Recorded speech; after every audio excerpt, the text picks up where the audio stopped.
Nginibingelele kwishow yethu yangesonto.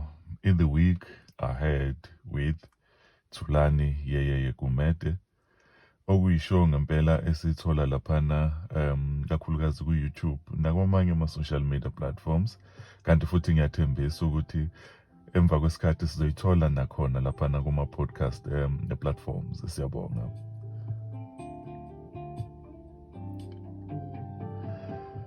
Yebo, kunjalo impela, and ngithi angibonge nje, ngithatha ithuba ngibonge impela isupport umuntu ayitholayo ever since siqalile ngesonto edlule lapho siposte khona ishow yethu yokuqala ebenesihloko esithi pouring from an empty cup. Ngiwabonile ama-interactions lapha nabanye bengixhuma directly ku-WhatsApp bebonga ukusizakala okukhulu kangaka.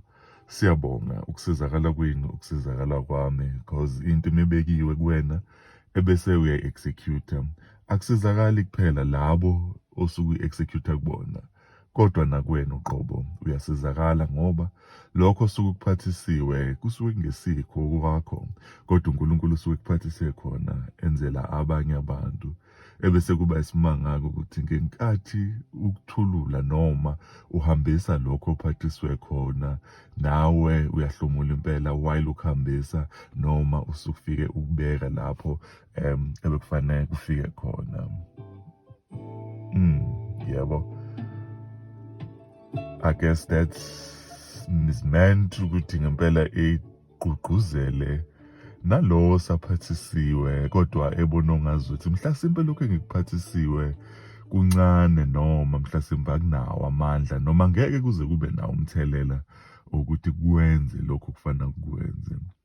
Mhlasimpe engingakusho njengamanje ukuthi owakho umsebenzi kuwukuthi uhambise lokho osuke ufuna ukuhambise. Uzobona sekuhambisile ukuthi umthelela uba ngakanani, futhi kuyenzeka umthelela ungabukeki kuyinto enkulu, kodwa okwakho kusuke kukufulfill i-role.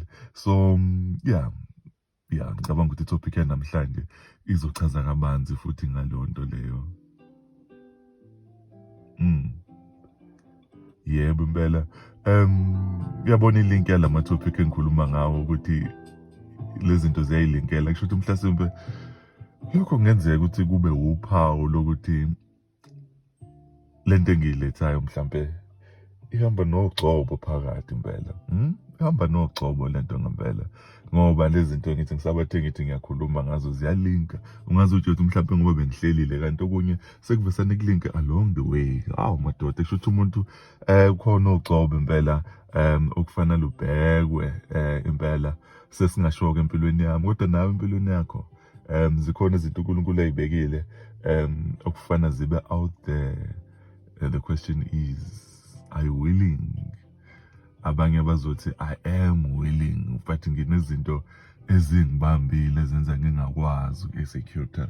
Ingakho-ke namhlanje isihloko sanamhlanje ngithi asifocus nje esihlokweni sethu engizosibiza ngokuthi izimvu ezimbalwa. Izimvu ezimbalwa.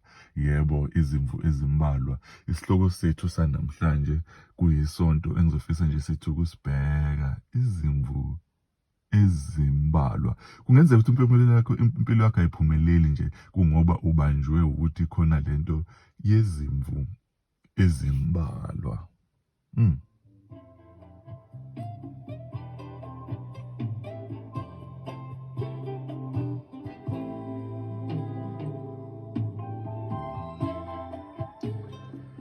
Yebo, unamandla, usikhondla, unakho konke. Sebeshile abantu ukuthi wena unakho konke, uyakwazi ukwenza izinto, kodwa uthola ukuthi ubanjwe izimvu ezimbalwa. Madoda, ngoba futhi izimvu siyazazi ukuthi ayizona izinto ey'theni, azinazo impondo, azinakho ukuthi mhlampe zikwazi ukulwa. Uthini uGumede uma esethi abantu babanjwe izimvu ezimbalwa? Lalela-ke uQhwebe noseceleni kwakhe impela ukuthi hayi asike silalele la with the week ahead with uThulani ye Gumede. Ngiyathemba ukuthi ngempela le message engakwenza kusasa uqala usuku nje uyithole ngempela usuqanda usunamandla xakile ngempela, kanti ngoba sesiprovoke noma sa-evoke something in you that needed ukuthi inyakaziswe ukuze ukwazi to face the week ahead. Yebo. Lana ngempela ukubuka lesi sihloko sethu sanamhlanje ngithe ngifocuse kakhulu kwindaba lana ehleze ingihlaba umxhwele. IBhayibheli lilonke ngiyalithanda, kodwa kuhleze kuney'ndawo ey'thile uNkulunkulu ahleze ekhuluma kithi ngazo ngendlela ehlukile. Lana ngithanda indaba ngempela etholakala ku-First Samuel chapter 16 in the Bible.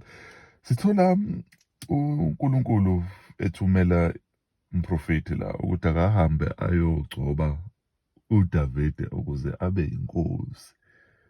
Uma efika-ke laphana ngempela, hhayi ubaba kaDavide uJese awamise onke amadodana akhe, ukuthi-ke mhlawumbe uNkulunkulu uzokhetha kuwo la madoda lawo.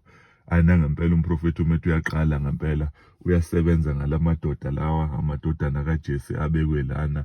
Hhayi sabathe uthi uya kule ndoda eyokuqala, hhayi akwenzeki, adlulele kwelandelayo, akwenzeki, adlulele kwesithathu, aze afike ekugcineni ala madodana kaJese. Adidekeke umprofethi ngoba unesiqiniseko sokuthi uNkulunkulu bengithumile ukuthi angize la ngizogcoba one of your sons ukuthi abe yinkosi. Uma uJese sewakhipha amadodana akhe, sekuyaphika manje. Usabathi uyawabheka onke la madodana umprofethi, ayikho neyodwa lapho ukuvuma khona ukuthi yebo nangu. Usebuyela back-ke kuJese, ubaba wamadodana, ukuthi awu, ingabe unesiqiniseko sokuthi yiwo wonke amadodana akho lawa? Ayiye bese kuyavuka kuJese ukuthi awu, ukhona umagcina kodwa usekwaluseni. Kube nalokho ukuthi akukholakali ukuthi uNkulunkulu ikhona into angayenza ngalowo. Kube ngazuthi uhlanya lwendawo noma uhlanya lomndeni lo. He doesn't even worth to be considered. He's not even worth to be considered a king, because isima kuso, umuntu nje olapha ekwaluseni. So ebese yacela-ke umprofethi ukuthi hayi ngiyezwa impela kodwa ngicela sale senimletha naye lo mfowethu ukuthi sibheke ukuthi angeke uphondo luvume yini ukuthi mhlasimpe angakwazi ukuthi akhetheke agcine eseba inkosi. Lokho-ke siyabona ngempela mase bemlanda uDavide ukuthi uyafika ngempela ekugcineni ukuthi azoba umuntu okhethekayo ukuthi abe yinkosi. Ngifuna ukusa lapho nje emlaleli ukuthi kungenzeka nje ukuthi uyayithola uba sey'meni lapho abantu bebona ngathi awufanele ngisho nokuthi ube kwi-list. Siyakubona-ke ukuthi ube umuntu ozokhethwa. Uthola ukuthi ushawa to a point ukuthi bakubona ngathi awufanelwe ngisho nokuba kwi-list, you know.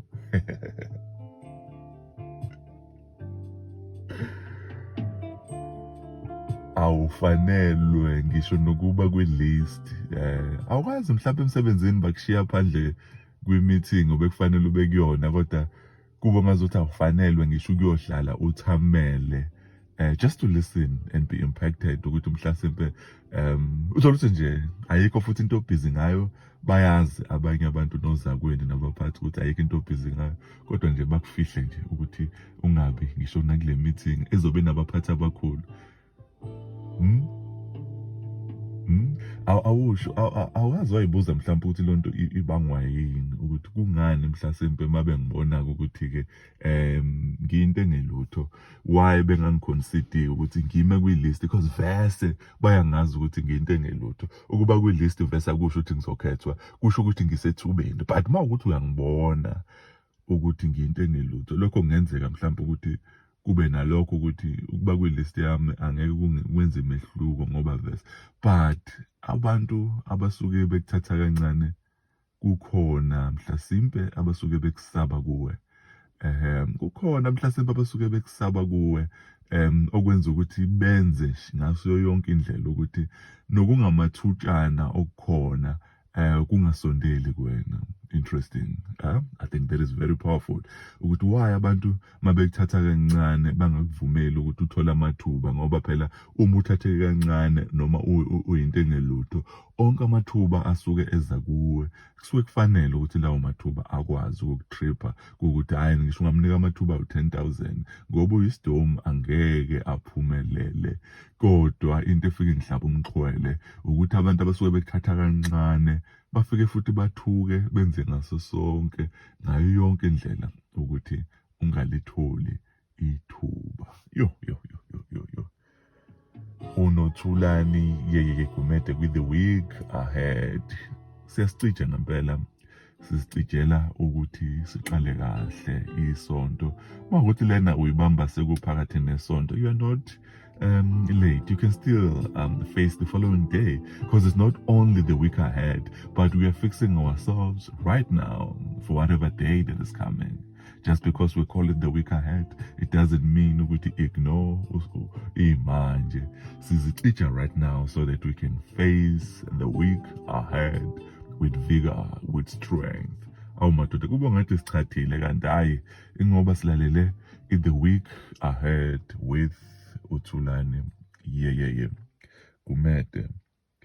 Now siyayithola futhi le ndaba masiqhubeka nayo ukuthi uNkulunkulu uyamsebenzisa-ke uDavide.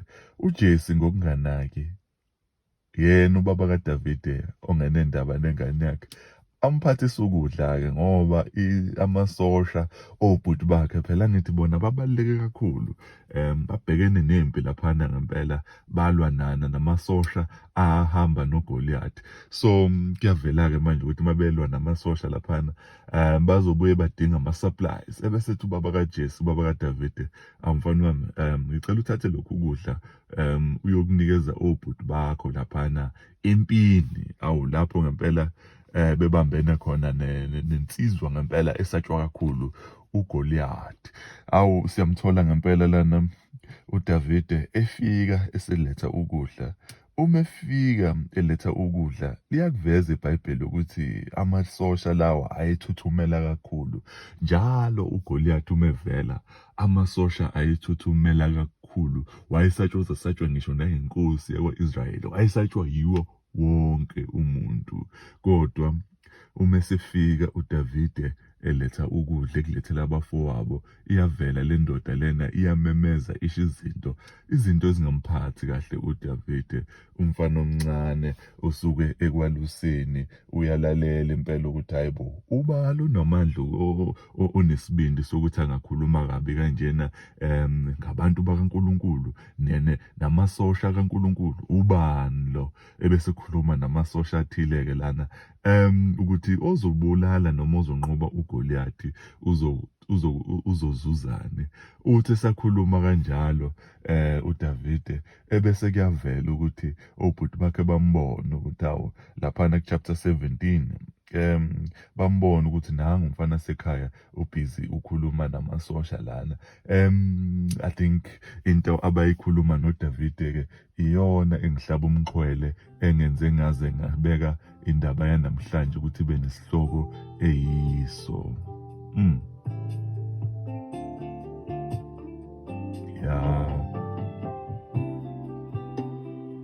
Siyathola ngempela lana ukuthi ubhuti kaDavide omdala uyabuza ukuthi ubekwa yini la. Masifunda eBhayibhelini kuyavela ukuthi akusiwo umbuzo obuke kumuhle, umbuzo mhlasimpe ungathi uhamba nendelelo phakathi. Uthi kuyena ubekwa yini la, kanti futhi lezimvu ezimbalwa ozalusayo uzishiye nobani? Lezi zimvu ezimbalwa ozalusayo uzishiye nobani? This is a loaded question, mlaleli, ukuthi lezi zimvu ezimbalwa uzishiye nobani. Why esho njalo ukuthi lezi zimvu ezimbalwa uzishiye nobani?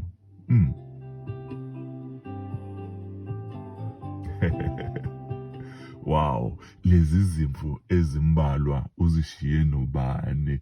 Okusho ukuthi wena you just look after izimvu ezimbalwa. Umsebenzi wakho awubalulekile, umsebenzi wakho useless, umsebenzi wakho you are easily replaceable.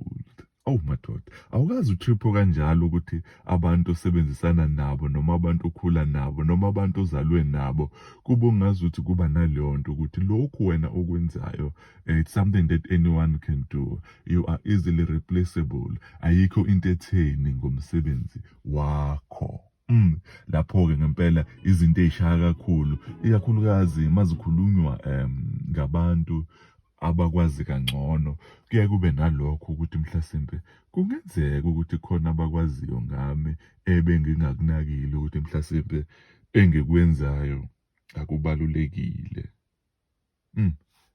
Madoda, izimvu ezimbalwa, isihloko sethu sanamhlanje, izimvu ezimbalwa. Abantu abaningi abekho where they are supposed to be, abekho kuma-positions akufana babe kuwo, abazenzile izinto akufana bazenze ngenxa yokuthi babanjwe ukuthi they've been told ukuthi they are looking after izimvu ezimbalwa. Kanti njalo masibheka uNkulunkulu ngendlela asebenza ngayo ukuthi uyafuna ukubuka ukuthi yini akuphathise yona, ebese kuthi leyo nto akuphathise yona kube yiyo azosebenza ngayo ukukuthatha akuyise kwi-next level yakho.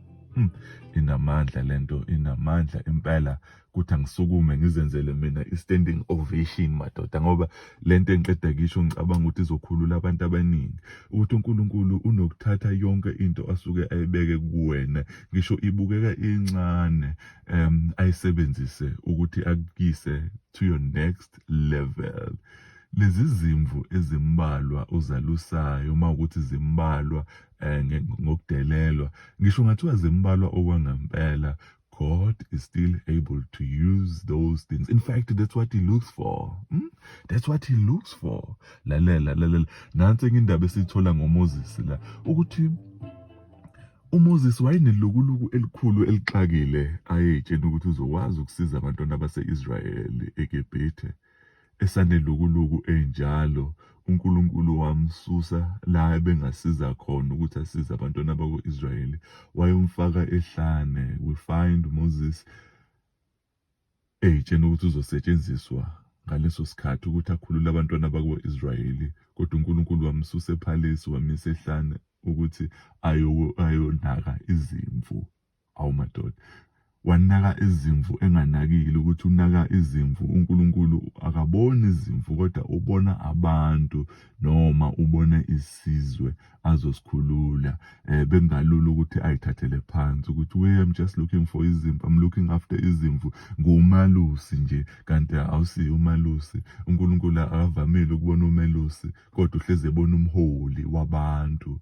Awu yebo madoda, ubona umholi wabantu. Yini lo yenzayo enganakekile mhlawumbe abantu abayichwensayo, othola ukuthi uNkulunkulu ufuna ukuyisebenzisa. Just search yourself, zibuke wena, uzobona ukuthi khona lezi zinto enganakekile uNkulunkulu afuna ukuyisebenzisa.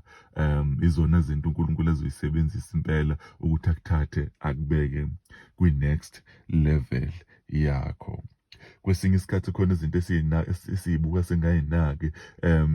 Mhlawumbe ngisalapho ngingakhuluma ngisho nangoJosefa, ukuthi uJosefa wayenikwe amaphupho, into ebuka inganakekile, kodwa uNkulunkulu wakwazi ukuthi asebenzise le gift ayimnike yona. Abanye babengayibuka kancane. In fact ngisalapho nje, nansi enye into enamandla lana, ukuthi abafowabo bambiza nge-dreamer, as if nangu lo muntu nje oyi-dreamer, the mere dreamer, umuntu ohleze nje empumpa ekhuluma izinto nje engathi uhleze ephupha emini. Kanti uNkulunkulu le gift ayibekile, abantu asebemhleka ngayo, bambuka ngathi nje ayinalutho, iyona ezokwazi ukuthi ishintshe isizwe sonke ngenxa yokuthi khona igift uNkulunkulu ayibeke kuyona.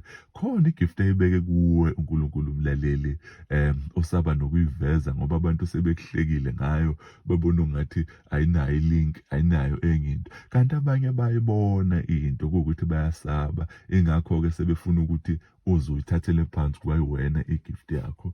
Yini lento uNkulunkulu ayibeke kuwe engicabanga ukuthi iyona ezoshintsha isizwe njengamanje? Uma uyibuka wena ungaze uyihleke ukuthi awuthini uGumede, lento enginayo ayinakekile, into encane, kanti hhayi iyona impela uNkulunkulu ezoyisebenzisa. Ilona thuluzi uNkulunkulu azolisebenzisa ukushintsha isizwe. Ilona thuluzi uNkulunkulu azolisebenzisa. Kwabanye lelo thuluzi alizudinga ukuthi uthole i-degree, alizudinga ukuthi uthole i-honors, alizudinga ukuthi uthole i-masters, alizudinga ukuthi uthole i-PhD. Abanye bazosebenziswa bengenawo ngisho u-matric. Am I saying ukuthi imfundo ayibalulekile? No, ngithi lokho uNkulunkulu akuphathise kona akuzudinga nokuthi ube nezicucu ezitheni, kuzodinga nje wena ukuthi usukume ukholelwe kuwe. So uDavide lana masesiqhubeka nendaba, kuyavela ukuthi abafowabo ngenkathi esekhuluma nenkosi sekuvela ukuthi hayibo, uzokwazi kanjani ukulwa nalo muntu? Ebese yakuveza lana uDavide ukuthi ngenkathi ngisehlane ngibheke izimvu zikababa, bekunokuthi kufike amabhele noma kufike amabhubesi ezama uzohlasela izimvu zikababa. Into ebenginokuyenza bekuwukuthi ngilwe nawo lamabhele namabhubesi ngiwanqobe. Wow. Yebo. Ngicabanga ukuthi namandla lento engiyishoyo ukuthi umfana omncane ukhuluma ngokuthi yena esasempini wanqoba amabhubesi, wanqoba namabhele. Omunye umuntu uzoyibuka ukuthi but uGoliath uyasatshwa, lamasosha laba sawuthi uGoliath ukuba wawanika i-option yokuthi iyolwa namabhubesi, bekungaba lula kubona ukuthi bayobulala amabhubesi namabhele ngoba lokho kubuke kulula. Why ngisho lento? Khona izinto ezizobuka zincane zenzeka empilweni yakhe. Those small victories or insignificant victories, they matter because iwona azokuthatha akuyise kwi-next level yakho. Lezi zinto ozenzile emsebenzini osaba ngisho ukuyifaka kuma-CV ngoba ubona ungazi ukuthi izinto ezisimpule abantu abaningi abangakwazi ukuzenza, izona lezo okufanele njalo usathane umesethe ubhodloza udonga lwakho, ufuna wena uthathe kancane, okuzomela ukhumbule ukuthi mina ngeke ngenza ukuthi angeke ngiyibale lezo zinto, but ziningi izinto osuzenzile. Mhlasimpe omakhelwane bake bexabana benengxabano, wena wangenelela wakwazi ukuletha isisombululo. Mhlasimpe ingane beyinenkinga, wena wakwazi ukuletha isisombululo. Zonke lezo zinto zizokusiza ngelinye ilanga uNkulunkulu esefuna ukukuthatha akufake kwi-position of influence. Kuzomele ukhumbule izinto ey'buke zincane zi-insignificant, ukhumbule ukuthi mina ngenza lokhu nalokhu. Izona zinto ezokwazi ukuthi ubhekane ney'nkinga ey'nkulu. Ingakho uDavide masiqhubeka sifunda le ndaba siyamthola ngempela esemnqoba enqoba uGoliath. Amasosha ebethuthumela but umfana omncane wakwazi ukusetshenziswa uNkulunkulu ukuze anqobe. Awu, that is powerful. That is powerful.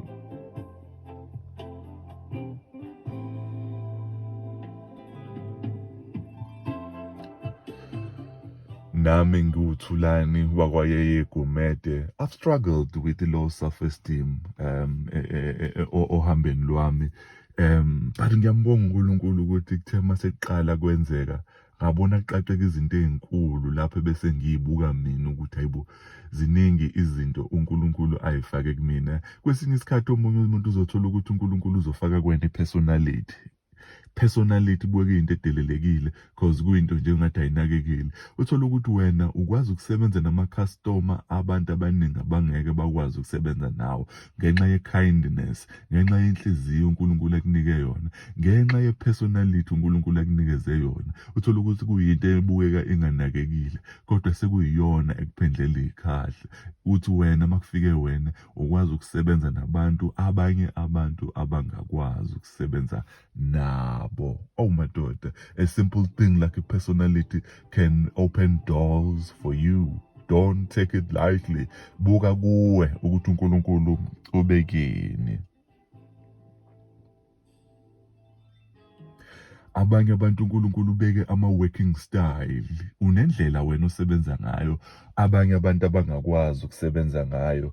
Ngenxa yaleyo nto uNkulunkulu ukwazi ukuyisebenzisa leyo nto ukuthi agudluze izinto, ashifte izinto ebengeke kwazi ukugudluka ukube wena ubungekho. Uma sekufika wena kube nendlela yokwenzeka kwezinto. Kwesinye isikhathi kuba ama-relationships okwazi ukwakha nabantu, uthole ukuthi iwona asezokuvulela iy'khala. Siyafunda futhi lana masifunda iBhayibheli ukuthi uDavide wayekwazi ngisho ukudlala i-instrument ethile, uyakwazi ukuthi imsondeze palace. Ngenkathi inkosi siba nenkinga, kwadingakala umuntu okwazi ukudlala i-instrument ethile, kwase kutholakala ukuthi uDavide uyakwazi ukudlala le instrument. Uyase leyo nto imthatha imsondeza enkosini. I-gift uNkulunkulu ayibeke kuwe iyona ezokwazi ukukusondeza phambi kwamakhosi. Ungayithathi kancane leyo gift, i-embrace, ngisho ngathiwa ideleleke kangakanani. If uNkulunkulu eyibekile leyo gift kuwe, yiyo ezokwazi ukuthi ikuvulele iminyango. Enye yezinto sengivala, sengigoqa. With the week ahead with uThulani Yeyeye Gumede. Enye yezinto engenze ngakwazi ukulwa ne-low self-esteem ukuthi njalo ibhanoyi uma lindiza ngilibheke.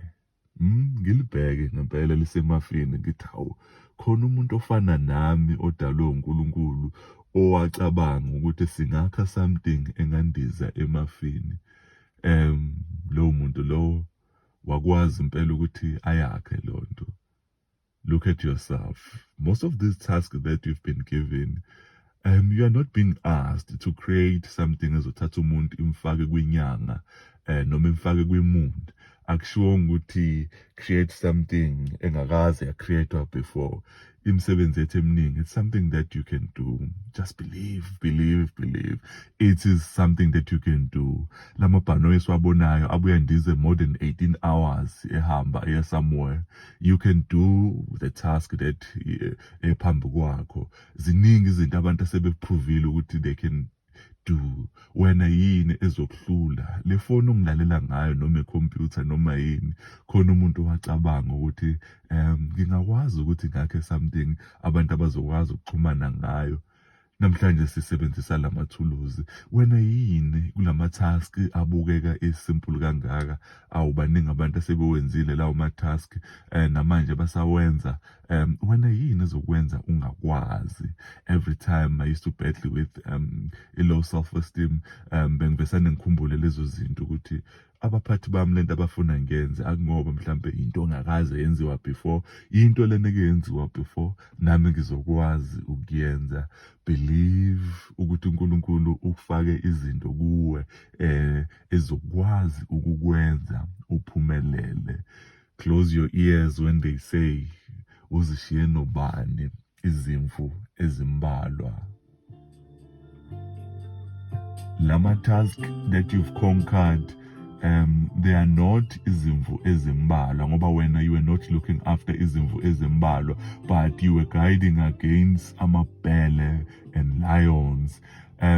Uma abantu bethathela phansi umsebenzi wakho, zikhumbuze iroli ebuyidlala ebalulekile. Yeah.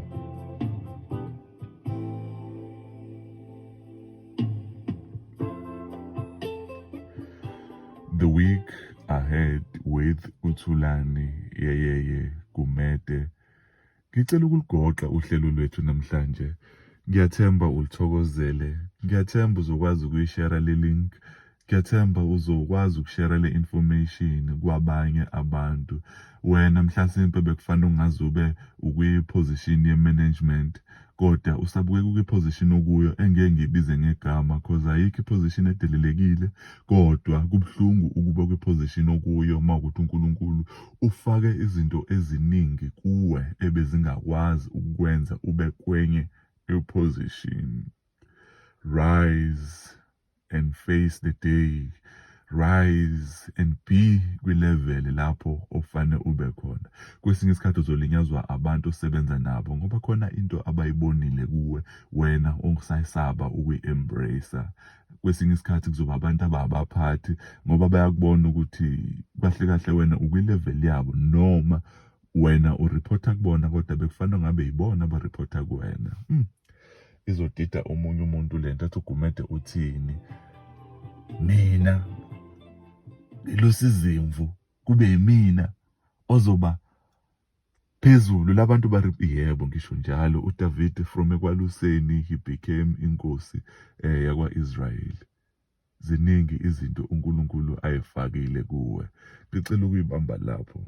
Njalo uma ngiqeda ishow ngiyafisa ukukuveza ukuthi uNkulunkulu uwuthando. God is love. Reach out kuwo wonke ama-challenges onawo.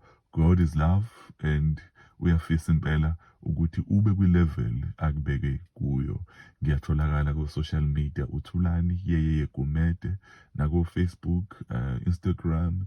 Kanti isihloko sanamhlanje ngicabanga ukuthi silinka kakhulu with one of my books, Impumelelo kaMadakeni. Impumelelo kaMadakeni.